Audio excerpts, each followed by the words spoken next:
किसी के घर में सांप बरामद हो जाए, उसके साथ उसका बच्चा भी हो, तो कोई अक्लमंद ये नहीं करता कि बड़े सांप को तो मार दे और कहे ये जो छोटा है ये तो मासूम सा है, इसको मार के क्या करना है, इसको छोड़ देते हैं।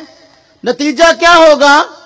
अगर उस छोटे सांप को यानी सांप के बच्चे को छोड़ देंगे, आखिरकार वही बड़ा होकर इसको डस लेगा।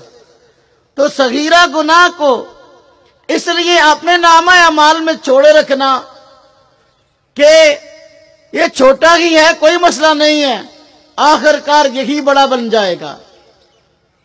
गुनाह अल्लाह की नाफरमानी का नाम है।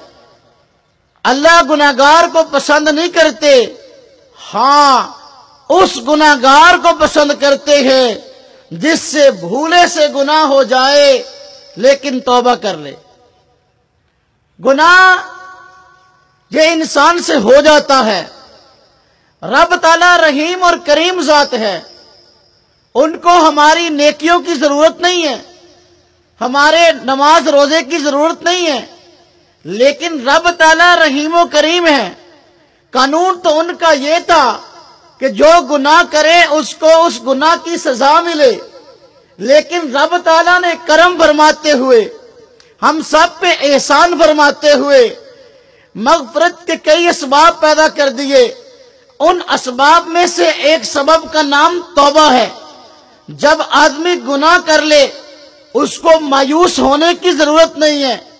अगर वो अल्लाह के आगे तौबा इस्तगफार कर ले, अल्लाह रब्बुल इज्जत उसके गुनाहों को मिटा देते हैं। रब ताला की खास तौफीक है। जिस तरह दुनिया में कोई भी इंसान से कोई उलट काम हो जाए तो फिर सोचते हैं भाई इसका हल क्या है, दोस्तों से मशवरे करते हैं, बड़े लोगों से मशवरे करते हैं कि भाई अब ये काम हो गया, अब इससे निकलने का कोई रास्ता हो। गुनाह अल्लाह की नाफरमानी है, इससे निकलने का रास्ता तौबा है। रब ताला ने बताया कि भाई जो गुनाह कर ले, गुनाह करने के बाद तौबा कर ले, रब ताला उसके गुनाह को माफ कर देते हैं। लेकिन बात यह है कि जब आदमी गुनाह करे तो हल तौबा है। क्या हर गुनाह के लिए एक जैसी तौबा चाहिए? ना ना, गुनाह जैसा होगा उसके लिए तौबा भी ऐसी ही चाहिए। अगर गुनाह छोटे दर्जे का है, तौबा भी छोटे दर्जे की चाहिए। गुनाह बड़े दर्जे का है, तौबा भी बड़े दर्जे की चाहिए। गुनाह की मिसाल इंसान के कपड़े पे लगने वाले दाग की सी है। साफ और शफाफ सफेद कपड़ा एक आदमी ने पहना, उसके कपड़े पे दाग लग गया, वो उस दाग की वजह से परेशान है, इसको कैसे उतारूं? कपड़े पे जो दाग लग जाता है, इंसान उसको उतारने के लिए मुख्तलिफ असबाब इख्तियार करता है, मुख्तलिफ तरीके इख्तियार करता है। बाज दाग ऐसे होते हैं वो मामूली झाड़ फूंक से साफ हो जाते हैं।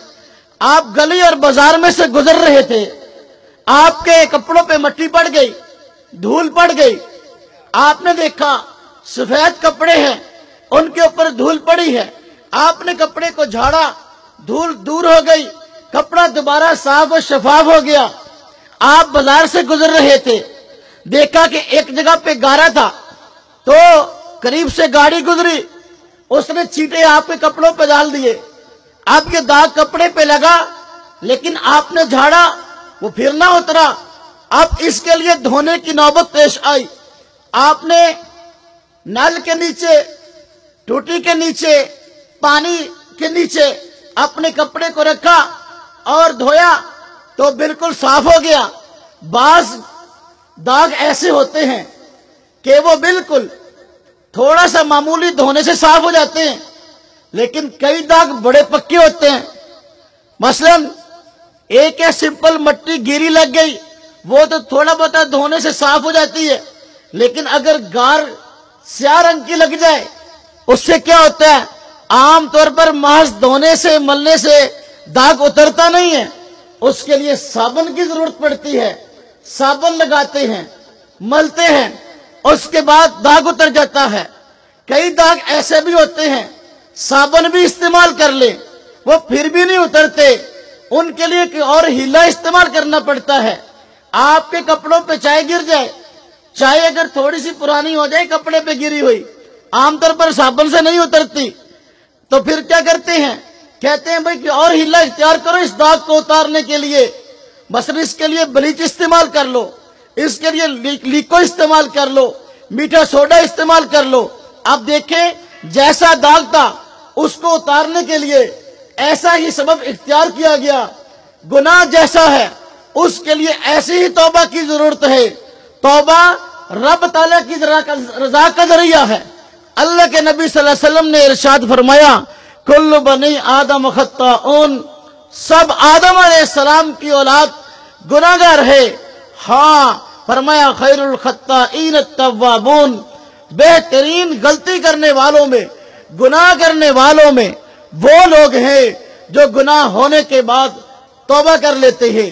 اللہ کے نبی صلی اللہ علیہ وسلم نے ارشاد فرمایا التائب من الذنب کمن لا ذنب لہ، جو آدمی گناہ سے توبہ کرتا ہے اس کی مثال اس آدمی کی سی ہو جاتی ہے جس نے کبھی کوئی گناہ کیا ہی نہیں ہے۔ جب انسان اللہ کے آگے توبہ استغفار کرتا ہے، اللہ کے آگے رجوع کرتا ہے، اللہ کے آگے آہوزاری کرتا ہے، رب تعالیٰ خود بھی معاف کر دیتے ہیں اور فرشتوں کو حکم دیتے ہیں کہ اس کے نامہ اعمال سے اس گناہ کو بالکل خارج کر دیا جائے۔ یہ رب تعالیٰ کا رحم اور کرم ہے۔ اگر قانون کو دیکھے تو پھر قانون کے تقاضے کے مطابق تو گناہ کی سزا ملنی چاہیے تھی، لیکن رب تعالیٰ کا فضل جو ہے ہم پہ ہوا، اس نے ایک راستہ توبہ کا نکال دیا کہ اپنے گناہوں کا بوجھ ہلکا کرنا کیسے ہے۔